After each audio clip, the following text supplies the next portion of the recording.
Bago mo sabihin na hindi ka para sa YouTube, bago mo isipin na wala kang pag-asa, panoorin mo muna tong vlog na to.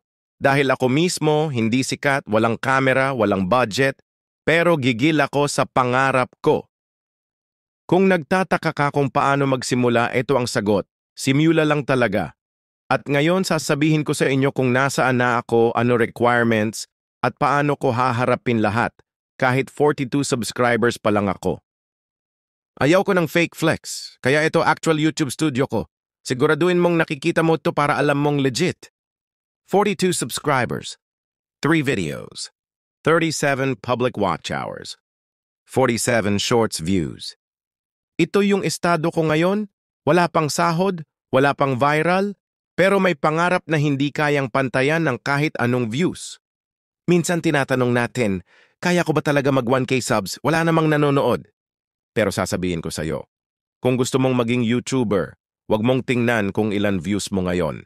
Tingnan mo kung gaano ka nasisipagan magpatuloy. Kahit 0 views, mag-vlog ka pa rin. Kahit walang pumapansin, i-edit mo pa rin. Kasi darating yung araw, iyak ka sa saya kasi pinili mong hindi sumuko. Para kumita sa YouTube, kailangan nating ito. Number 1, 1,000 subscribers. Number 2, 4,000 watch hours sa loob ng 12 months or 10 million views sa shorts sa loob ng 90 days. Number 3, walang copyright na content. Number 4, 2-step verification plus linked na AdSense account.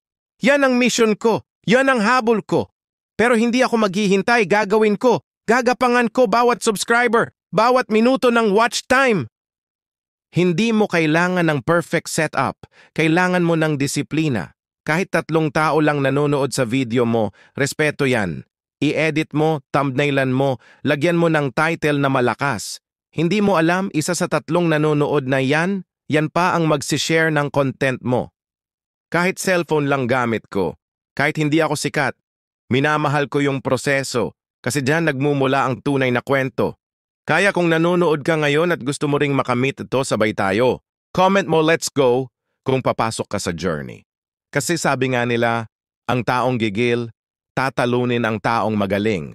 Huwag kang mahiya sa maliit, nakakahiya pag wala kang ginagawa sa pangarap mo. Mag-subscribe ka na kung gusto mong masundan ang progress ko kasi real life to. Hindi ako nagko-compare ng views, compare ko ngayon sarili ko kahapon, 42 subs ngayon, pero pag napanood mo to in the future, malamang naka 100, 500 o 1,000 na tayo. At pag dumating yung araw na ma-monetize ako, babalikan ko ang vlog na to para ipakita sa lahat, talaga palang posible. Maraming salamat kung pinanood mo to hanggang dulo. Di ko alam kung sino ka, pero ang alam ko, pareho tayong hindi sumusuko. Ito ang simula, road to 1K subscribers. Hindi ako espesyal, masipag lang ako gumawa ng content. Lord, ako na bahala sa sipag.